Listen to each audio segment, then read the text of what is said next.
সোনিয়া আক্তারি মা গোন্দাইলা বেড়ার বউ শীতাইলা বেড়ার বউ ওর মতন ডেলিভারি বড় করিয়া বিউ ব্যবসা করিয়া খাওয়াইনার কাছে আমি বেড়ায় ক্ষমা চাইতাম জীবনে।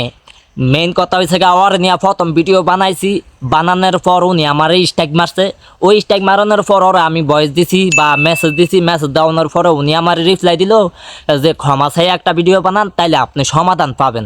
আমি এমনি কি সুন্দর গোছাইয়া গাছিয়া কইলাম যে ইয়া করছে আপনার নিয়ে একটা ভিডিও বানালাইছি, ভুল করিয়া লাইছি, যাই হোক আপনি এটা স্ট্রাইকটা তুলে নেন। আসলে যে স্ট্রাইক মারে হ্যাঁ তোল থারে, অন্য কেউ তোল থারে না, এটা কোনো সিস্টেমই নাই।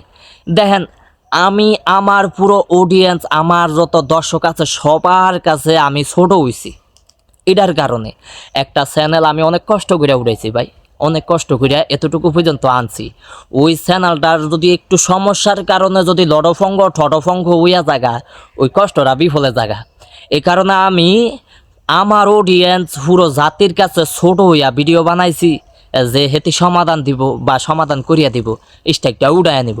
কিন্তু উনি মানে এত ছোট হইলাম, ক্ষমা চাইয়া ভিডিও বানাইলাম, তারপরেও এই যে গোন্দাইলা বেড়ার বউ সিদাইলা বেড়ার বউ একেবারে মানছে কয়, অনেকে কয় লাখ টাকা কামায় কোটি টাকা কামায়। হ্যাঁ লাখ টাকা কামাক নাহলে কোটি টাকা কামাক যাই করক, আমার কাছে হ্যাঁ গোন্দাইলা বেড়ায়। কি কারণে?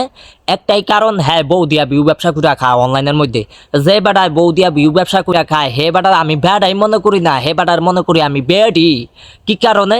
বউ দিয়া বিউ ব্যবসা করে খায়। হে বেড়া যদি লাখ টিও কামায় কোটিটিও কামায়, আমি হ্যাঁ গোন্দাইলা বেড়াই কম।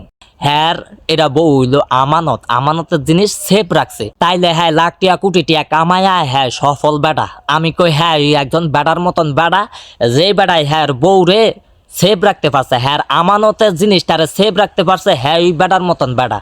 কিন্তু যে বেড়ায় আমানতের জিনিস নিজের বউরে দিয়া সোশ্যাল মিডিয়াতে ভিউ ব্যবসা করিয়া খায়, হে বেড়া লক্ষ কোটি টাকা কামাক আর কোটি কোটি টাকা কামাক, তাহলে দালান কোটা বাড়ি গাড়ি করুক, যত বড় বিল্ডিং করুক, যাই করুক, হ্যাঁ রে কি আর বেড়া কন যায়? হ্যাঁ তো বেড়ার মধ্যে ফর হই না, আমি মনে করি হ্যাঁ বেডি। যাই হোক ক্ষমা চাইয়া ভিডিও বানাইছি, সব করছি, তারপরও যদি আপনি স্ট্রাইকটা না তোলেন, ওটা সমাধানটা না দেন, তাইলে আপনারা নিয়ে ভিডিও বানাইতাম না। অনেকে ভয় পাইয়া গেছে, ওটা করছি হেয়ার মতন এই যে ডেলিভারি ব্লগ করিয়া ভিউ ব্যবসা করিয়া খাওয়াইনার কাছে আমি ক্ষমা চাইতাম, হ্যার কাছে আমি হ্যার ভয় করি আমি চলতাম।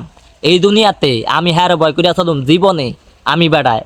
অন্তত এই দুনিয়াতে যতদিন পর্যন্ত বাচ্চা আছে, কোনো কাপড় ব্যবসায়ী বউ দিয়া বিউ ব্যবসা করিয়া খাওয়াইনাগর কাছে কোনো সময় নতম না জীবনে। কারণ আমি আমার এত কষ্টের অর্জন, এত কষ্ট করে একটা ইউটিউব চ্যানেল বানাইছি, এই ইউটিউব চ্যানেলটা যখন একটু ভুলের কারণে লড়ফঙ্গ ঠটফঙ্গ হয়ে যায়, ওই জায়গায় কি করুম?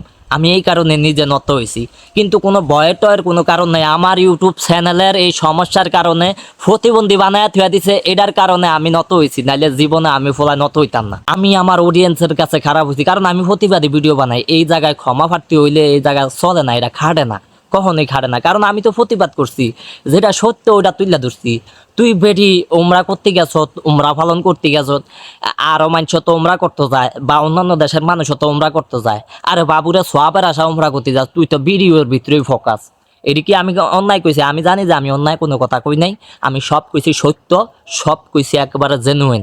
উনি আমাকে বলছে যে একটা ভিডিও বানাইতাম, ক্ষমা চাইয়া ভিডিও বানাইতাম। তো আমি কই যাই হোক, একটা ক্ষমা চাইয়া ভিডিও বানাইলে যদি আমার এই সমাধানটা হয়, তাইলে আমি এটাতেই খুশি। যাই হোক আমি পুরা জাতির কাছে দোষী হইলাম, পুরা জাতির কাছে ছোট হইলাম, আমি ছোট থাই। তারপরও আমার এত কষ্টের একটা অর্জন উনি যেন মানে এই লড়ফঙ্গ টড়ফঙ্গ বানায় থুইছে, চ্যানেলটারে প্রতিবন্ধী বানায় থুইছে, এটা যেন সমাধান করিয়া দেয়, তাইতে আমি খুশি। আমার আর দরকার নাই কোনো কিছু।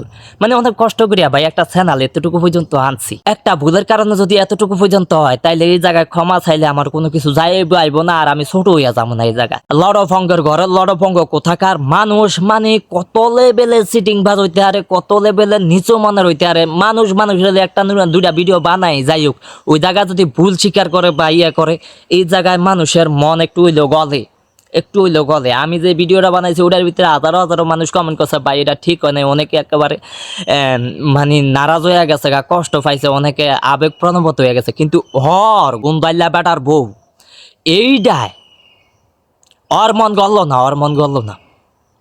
হিসাব করছেন? আমি আমার অডিয়েন্সের কাছে এত ছোট হয়েছি, কম ছোট হয়েছি। যাই হোক আমার আর স্টেক তোলন লাগতো না। মানে এই স্টেকটা এরকম জিনিস, মানে যে মারে হ্যাঁ তোল থারে, অন্য কেউ তোল থারে না, বা অন্য কোনো সিস্টেম নাই তোলনের। যাই হোক আমার আর মানে চ্যানেলের স্টেক তোলা লাগবো না, আমি প্রতিবাদ করে যাবো 100% করে যাবো, আরো 100 ভিডিও বানাইম।